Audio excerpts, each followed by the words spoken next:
Halo teman-teman, kali ini kita akan mempelajari sistem akuntansi penerimaan kas. Apa itu sistem akuntansi penerimaan kas? Sistem akuntansi penerimaan kas adalah suatu catatan yang dibuat untuk melaksanakan kegiatan penerimaan uang dari penjualan tunai atau dari piutang yang siap dan bebas digunakan untuk kegiatan umum perusahaan. Sumber utama penerimaan kas dibagi menjadi dua, yaitu penerimaan kas dari penjualan tunai dan penerimaan kas dari penjualan piutang. Penerimaan kas dari penjualan tunai dibagi menjadi tiga jenis. Yang pertama, prosedur penerimaan kas dari over-the-counter sale. Yang kedua, prosedur penerimaan kas dari cash on delivery sale. Yang ketiga, prosedur penerimaan dari credit card sale. Penerimaan kas dari penjualan piutang juga dibagi menjadi tiga jenis. Yang pertama, melalui penagih perusahaan, yang kedua melalui pos, yang terakhir melalui lockbox collection plan. Selanjutnya, kita akan membahas sistem penerimaan kas dari penjualan tunai.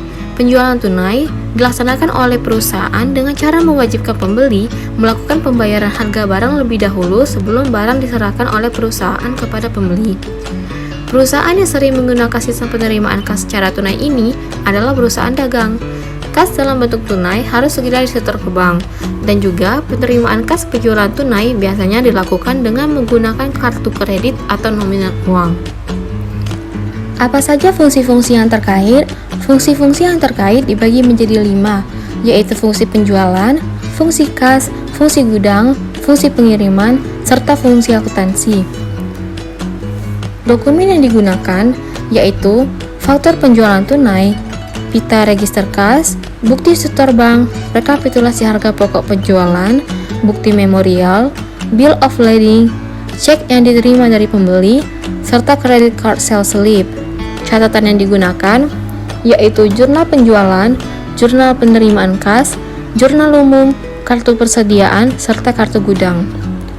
Nah, kali ini kita akan melihat skema penerimaan kas dari penjualan tunai. Yang pertama, ini adalah skema penerimaan kas dari over-the-counter sale. Ini adalah skema penerimaan kas melalui cash on delivery sale.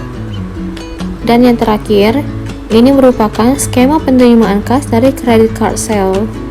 Pada penerimaan kas dari credit card sale, kartu kredit dapat digolongkan menjadi 3 kelompok. Yang pertama, kartu kredit bank atau bank card. Yang kedua, kartu kredit perusahaan atau company card. Yang ketiga, kartu kredit bepergian dan hiburan atau travel and entertainment card. Unsur pengendalian internal. 1. Fungsi penjualan harus terpisah dengan fungsi kas. Yang kedua, fungsi kas harus terpisah dari fungsi akuntansi. Unsur pengendalian internal atau sistem otorisasi dan prosedur pencatatan. 1. Penerimaan order dari pembeli diotorisasi oleh fungsi penjualan dengan menggunakan formulir faktur penjualan. Kedua, penerimaan kas diotorisasi oleh fungsi penerimaan kas dengan cara membubuhkan cap lunas. 3. Penjualan tunai dan penempelan pita register kas pada faktur tersebut. Keempat, penyerahan barang diotorisasi oleh fungsi pengiriman dengan cara membubuhkan cap sudah diserahkan pada faktur penjualan tunai. Kelima, pencatatan ke dalam catatan akuntansi harus didasarkan atas dokumen sumber yang dilampiri dengan dokumen pendukung yang lengkap. Keenam, pencatatan ke dalam catatan akuntansi harus dilakukan oleh karyawan yang diberi wewenang untuk itu. Informasi yang diperlukan oleh manajemen. 1. Jumlah pendapatan penjualan menurut jenis produk atau kelompok produk selama jangka waktu tertentu. Kedua, jumlah kas yang diterima dari penjualan tunai. Ketiga, jumlah harga pokok produk yang dijual selama jangka waktu tertentu. Yang keempat, nama dan alamat pembeli kuantitas produk yang dijual. Kelima, nama wiraniaga yang melakukan penjualan. Dan yang keenam, otorisasi pejabat yang berwenang. Selanjutnya nomor 2, penerimaan kas dari piutang. Sistem penerimaan kas dari piutang. Deskripsi kegiatan sumber penerimaan kas. Suatu perusahaan manufaktur biasanya berasal dari pelunasan piutang dari debitur, karena sebagian besar produk perusahaan tersebut dijual melalui penjualan kredit. Perusahaan yang sering menggunakan sistem penerimaan dari piutang adalah manufaktur. Selanjutnya adalah sistem penerimaan kas dari piutang. Debitur melakukan pembayaran dengan cek. Kas dalam rupa cek yang diterima dari debitur langsung disetor ke bank dalam jumlah penuh. Fungsi-fungsi apa saja yang terkait? Yang pertama, fungsi sekretariat, yang kedua, fungsi penagihan, yang ketiga, fungsi kas, keempat, fungsi akuntansi, dan yang kelima, fungsi pemeriksaan intern. Selanjutnya juga, apa saja sih dokumen yang digunakan? 1. Daftar piutang ditagih. 2. Surat pemberitahuan. 3. Daftar surat pemberitahuan. 4. Cek. 5. Bukti setor bank. 6. Nota kredit. Catatan yang digunakan: 1. Kartu piutang. 2. Jurnal penerimaan kas. Unsur pengendalian intern atau sistem otorisasi dan prosedur pencatatan. Debitur diminta untuk melakukan pembayaran dalam bentuk cek atas nama atau dengan cara peminian giro biljet. Unsur pengendalian intern atau praktik yang sehat. Hasil perhitungan kas direkam dalam berita acara penghitungan kas dan disetor penuh ke bank dengan segera.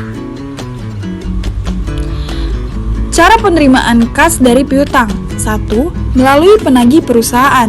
2. Melalui pos. Ketiga, melalui lockbox collection plan. Berikut adalah contoh bagian penerimaan kas dari piutang melalui penagih perusahaan. Selanjutnya, penerimaan kas dari piutang melalui pos.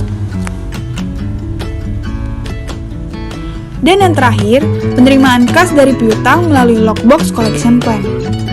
Sekian presentasi yang dapat kami sampaikan. Terima kasih atas perhatiannya semua.